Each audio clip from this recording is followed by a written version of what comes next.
So for folks who don't know you, what's your background? What do you do? So I'm a professor of biology here at Portland State University. I'm in the Center for Life in Extreme Environments. Okay, and so you study viruses? I study viruses. I study viruses that make microbes sick, but I also teach virology, and in that case I teach about all kinds of different viruses, including coronaviruses. So the World Health, let me try that again. The World Health Organization officially recognized this as a global pandemic. There's a lot of information out there. There's also a lot of confusion. If you were speaking to a family member of yours that was worried, what would you say, just in general, about this? So what I would say is, and I've said this a number of times before, is be prepared, don't be scared. So there is clearly a big issue, and it's something we need to think about.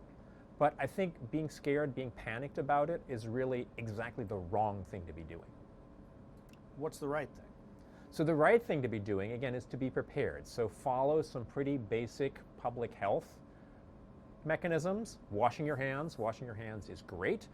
Wash them for a long time, 20 seconds plus. That's probably one of the main things that I personally have done. I've noticed in the last couple of weeks, months, is I'm washing my hands a lot better.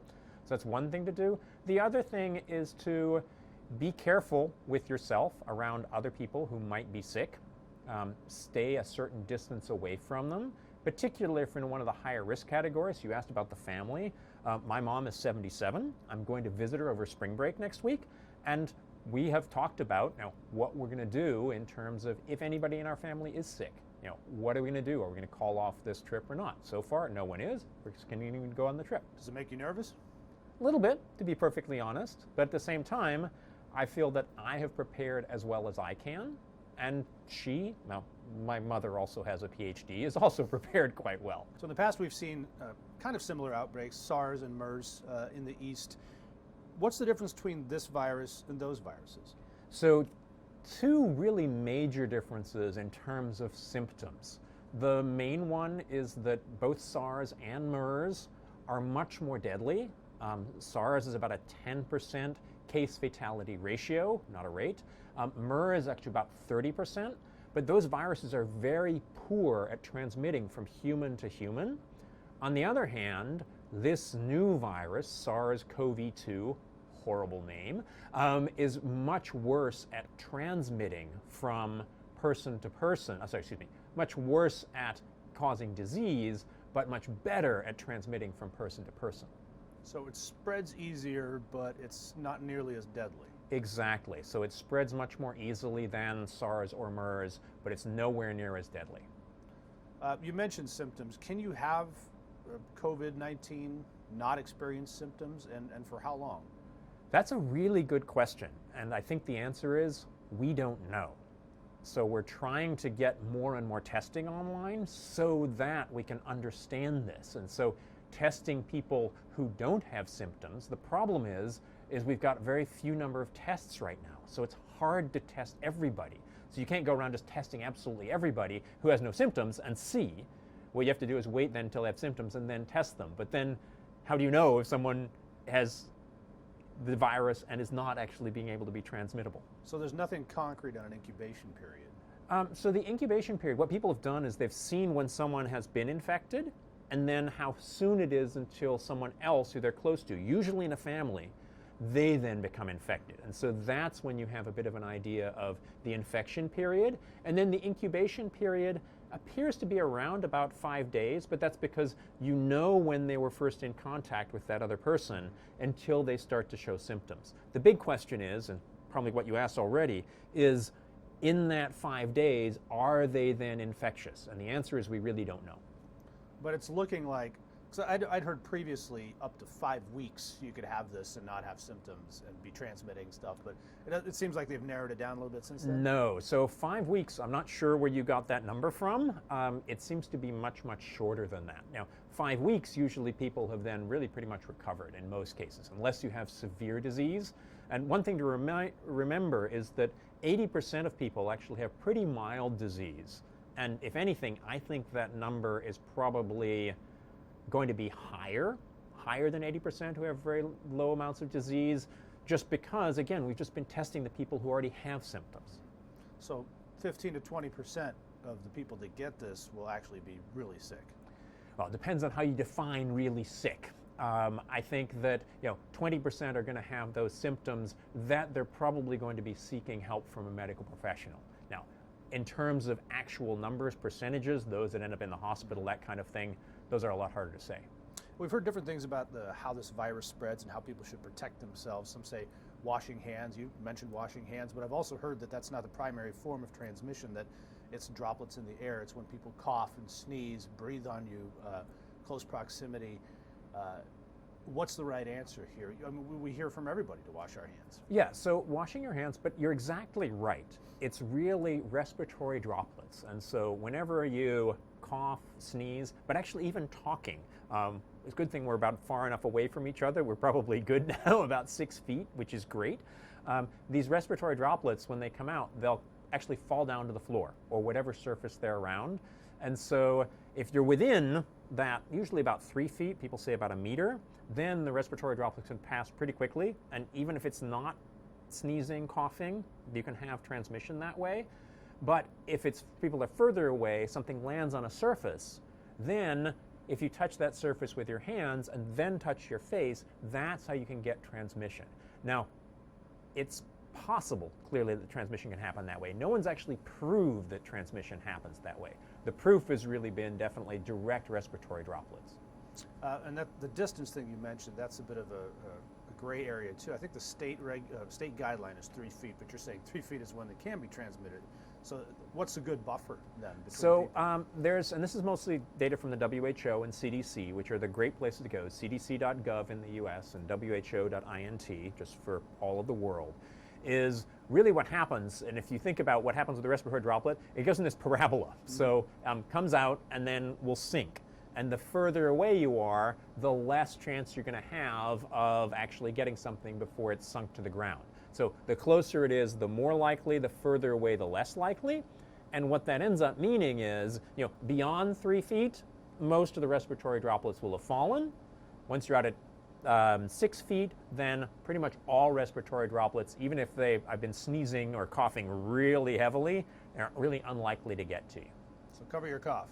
Cover your cough into your elbow or into a tissue. This isn't the question I had expected to ask, but in that sense, we talk about covering your cough, things like that.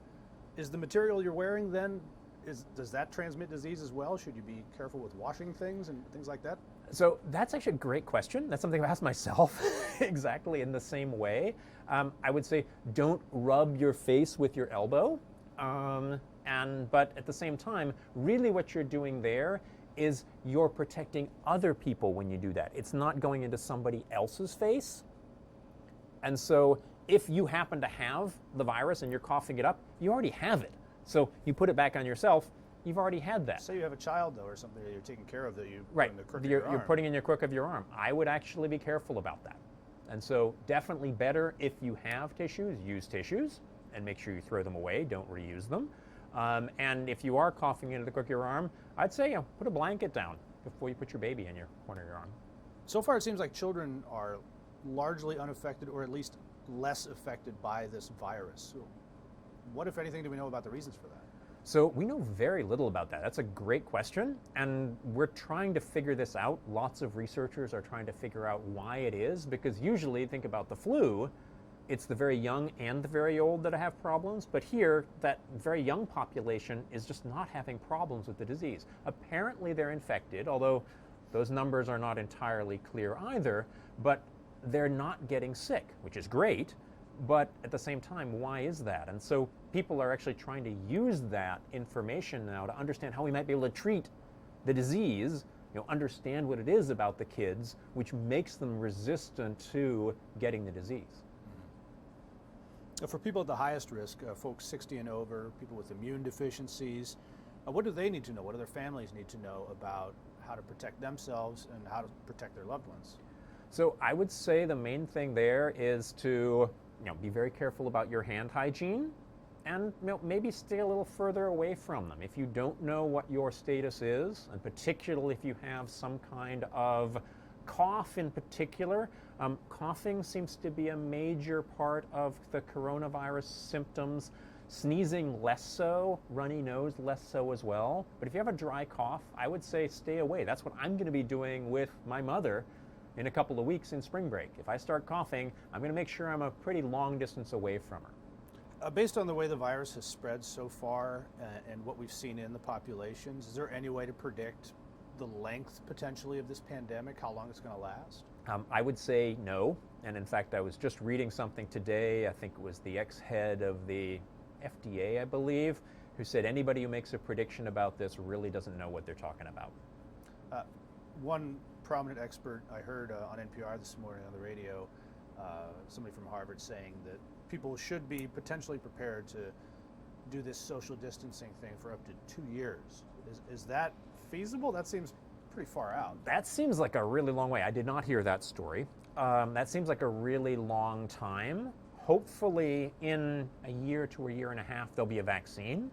The other thing is that the virus is going to be spreading over that period of time. So those 80, and I think 80+% of people who have mild symptoms are actually going to be resistant to the virus at that point.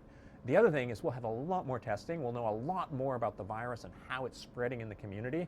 So we'll see. I think it's possible.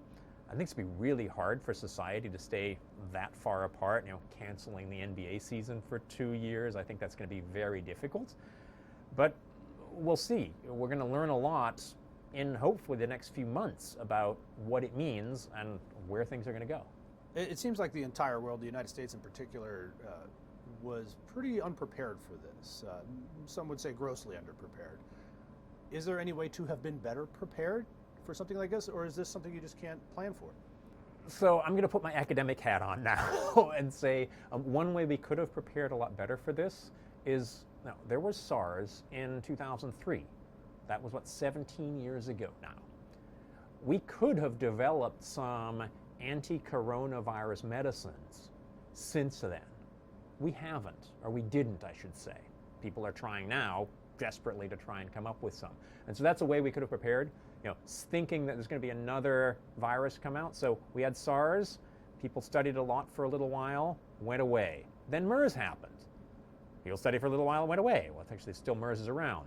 But come on, 2 big coronavirus outbreaks, causing high degrees of mortality, and there's not been the kind of investment in trying to make some potential drugs for this. I think that's potentially one we could prepare. The other thing is to be much better about having testing systems, if not in place, but a way to really rapidly ramp up some of these tests. And that seems to have been a big problem here, is we just haven't ramped up our testing. Still haven't. And still, it's something which is a big problem.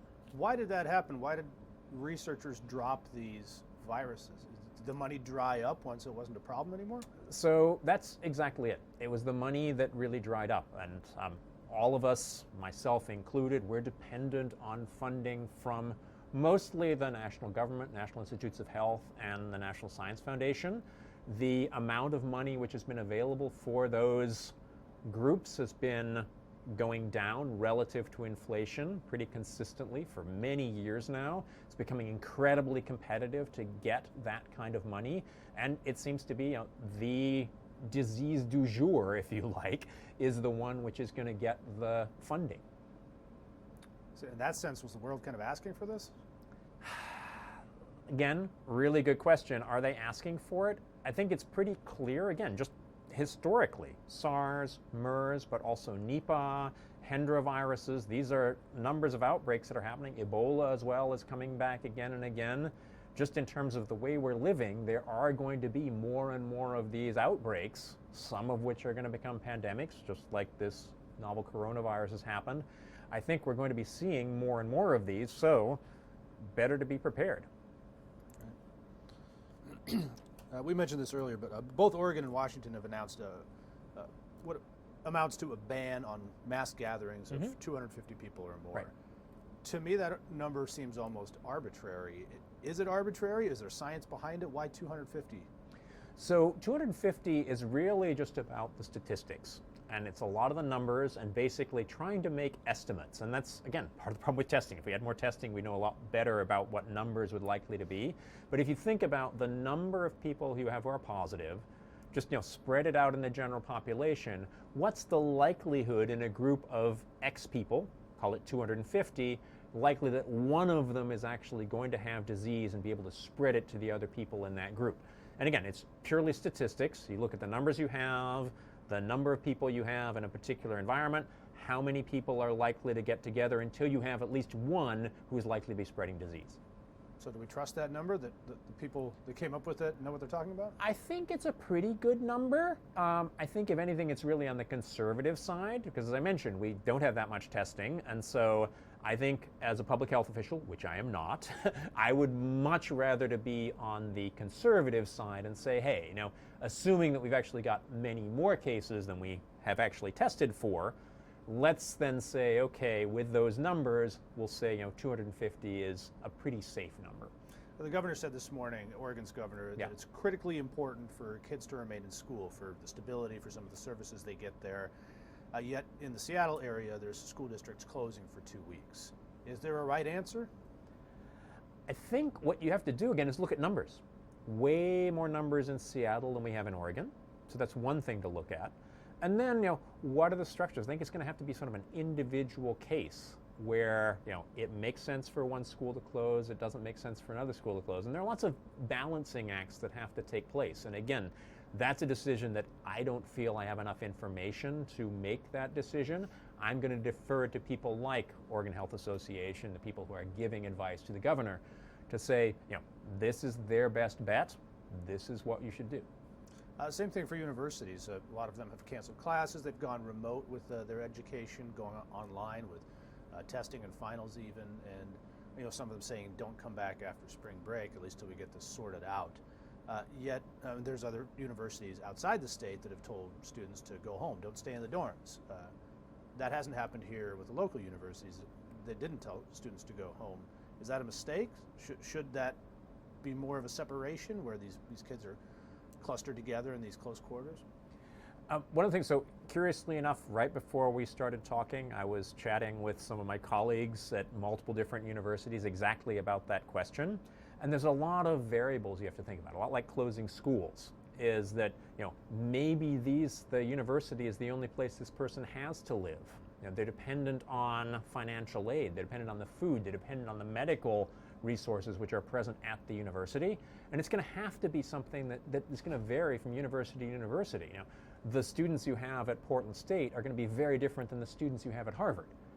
And so you have to then be very careful about balancing the risks to the students and the benefits that they have for actually having a campus be open. And so what we're doing at Portland State is we're trying to move as much as we can remotely.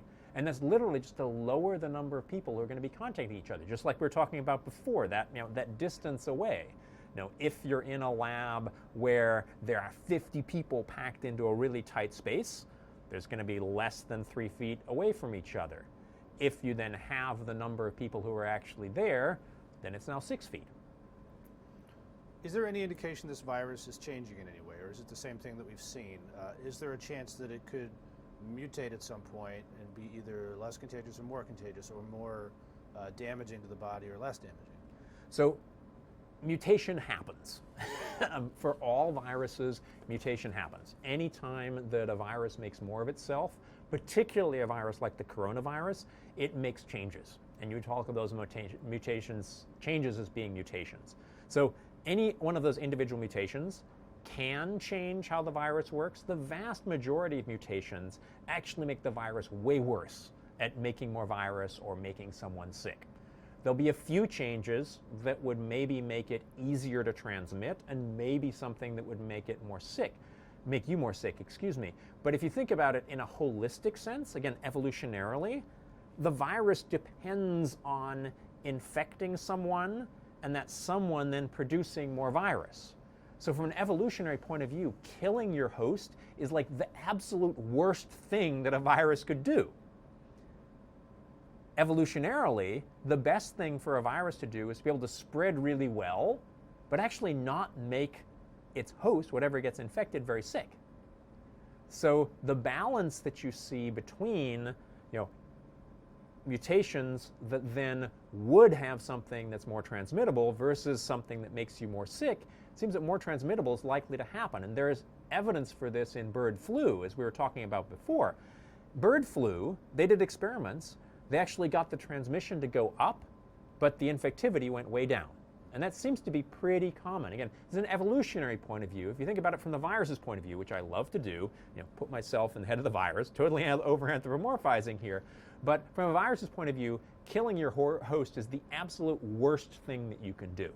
The best thing you can do is to actually come into some kind of harmony with your host. And actually, the vast majority of viruses on this planet are probably this kind of symbiosis. There are billions of viruses in both of our bodies right now that are probably at least as important for our function as, say, our microbiome. So in that sense, this is a productive virus in that it's not killing its host very, very often. Yeah, well, so if anything, it's probably more productive than MERS or SARS, but in the long run, it might actually end up getting to an even lower rate of death and causing people to be sick because there'll be some selection for it. Can we talk about death rates a little bit? Sure. Just in terms of what do we see over time? What I've heard anecdotally is that you'll have a high rate, like I think we heard 3% in the Middle East at some point from mortality rates from COVID. But there's the idea that would eventually spread out as there's more cases, that number goes down. Yeah. Just because of just numbers. Yeah. So one thing I'm just as bad about many people about this, it's not a rate, it's a ratio. And so literally it's a nominator-denominator thing, elementary school math, I guess. Right. So if you have a big nominator and a small denominator, that ratio is going to be very high.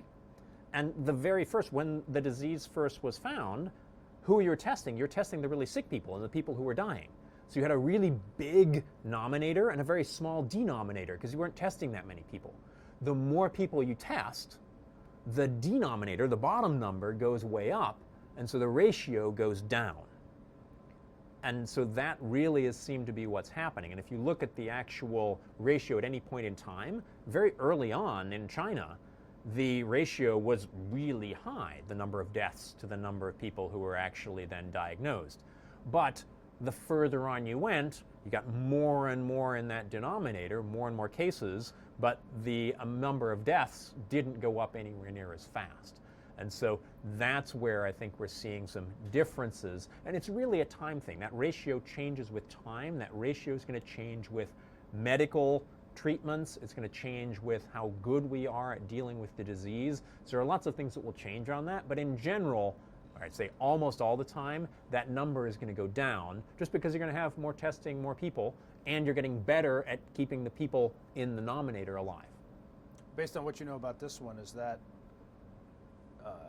probably the likely outcome that number is going to go down? Or are we comfortable with any kind of mortality rate at this point, or is there too little information still? I think there's really too little information. The best information that I've seen has been what's happening in South Korea right now, where the case fatality ratio, again, not the rate, is at about 0.7%.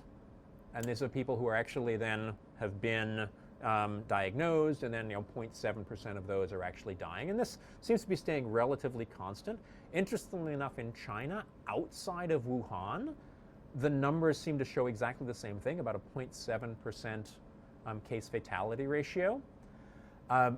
What's happening now in the US is we've got a very high case fatality ratio because we have very few cases but relatively large number of deaths. And the same thing is also true in Italy. You have a relatively large number of deaths and a relatively small number of cases, although the cases are going up there. And that's one of the things, again, I think that the case fatality ratio depends a lot on the medical treatments, the hospitals which are available. And in Wuhan, in China, they were completely overwhelmed early on. Same thing seems to be true in Italy right now, particularly northern Italy. The healthcare systems are completely overwhelmed. And the hope is that in the US, our medical system doesn't get overwhelmed. And that's one of the reasons that we're trying to have these social distancing things. And so the medical system doesn't get overwhelmed. You talk about case fatality ratio, so 0.7%, does that put it in the range of the seasonal flu, which I think is 0.1? Is that?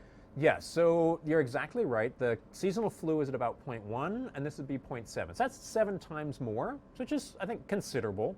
The other thing to think about is that the denominator for seasonal flu is huge. We're talking of 15 million probably in the US this year. So even if the numbers there, the actual case fatality rate is 0.1, you still have a lot of cases. Tens of thousands of people are dying from seasonal flu. More than will die from this. More that have died from this so far. If the numbers go up, and the big problem here is a potential exponential growth, and so that's exactly what was seen in China, is you had this real exponential growth, and this is doubling literally every week. So you go 2, 4, 8, 16, 32, and the math is pretty easy. You end up with a really high number very, very quickly. So the important thing is to slow down the transmission rate so you don't have this continual exponential growth. So would it be safe to say it is some number of times more deadly than the common flu? Yeah, I would say at this point, all the data we have, and we're right in the middle of it, so it's hard to tell. Probably, I would guess, final numbers, I would say 5 times more than seasonal flu, but that's a guess, and that could completely change. So that's potentially a big number. Yeah, potentially a very, very large number, and I've heard people using the worst case scenario, over 1 million people in the US dying, which is a lot more than the seasonal flu. Do you feel, you expressed some optimism at the beginning of the interview, do you feel like we're not going to get there, we're not going to get to 1 million people dead, hopefully? I hope so, and I think that a lot of this, social distancing, hopefully emphasis on hand washing, again, the case fatality ratio depends on what people do. Medical treatment, but also, the social distancing, the hand washing, etc. So hopefully the social distancing, the hand washing, etc. will make sure that those numbers stay down. Do you feel like we've acted soon enough here in the United States? Again, a really good question. A lot of it is we don't know because we don't have a really broad testing, so we're not absolutely certain. I think that's where a lot of fear comes from, is there's a lot of unknowns here. So I think currently testing could have been rolled out a lot faster. There are many reasons why it didn't happen. So I think that potentially could cause a difference. The other thing is we're clearly seeing transmission now locally. These are people who are transmitting disease or have gotten the disease and have no obvious kind of contact with anyone who's been overseas. So I think it's really a homegrown outbreak right now. And so we need to deal with that kind of issue right now. Okay. I think I'm out of questions. Anything you wanted to add or elaborate more on? I think that's basically it. They're really good questions. Thank you. How do you feel just personally about it? Do you feel somewhat confident that we can get a handle on this? I feel pretty confident we can get a handle on it. I think that we do need to be thinking about it. Again, be prepared, not scared. Think about what you're doing. Before you touch your face, where was my hand beforehand? Thinking about the social distancing. Talking to people about, are you comfortable? Like, talking to my mom. Are you comfortable with us coming to your house for spring break? And, none of us are sick. You're not sick. We feel happy about that. I feel happy about getting on a plane. There's really good air circulation in planes. Will I wipe down the armrests and the tray table when I get onto my seat? Probably. Do you think that it would be better if we had some system to gauge the level of risk there? Like if you could just take a test and find out if you have this thing, then you can make a better decision, a more informed decision on whether to visit your loved ones? So I'm hoping that that's something which is going to happen. And you mentioned here, 2 years from now, we're going to be still doing the social distancing thing. Hopefully we'll have a lot more data about that and we'll be able to say something about it. In the immediate future, I don't think that's going to happen, just we don't have the capacity to do it. Would I love to have it? Yes, definitely. So the best measure at this point is just any symptom, specifically the cough. I would say specifically cough, and the other thing to think about is sort of the runny nose, the sneeze. That's not a coronavirus symptom. And so these things, the other thing is fever, and usually just not feeling well. Now, and we're all used to it. This happens to us every year, about this time of year, you get a little bit of the sniffles. That's not the coronavirus. It's if you've got the dry cough, a fever, and just getting worse and worse over time. And that's when you should be contacting your medical professional, give them a call, don't go into the ER, and say, this is what I've got.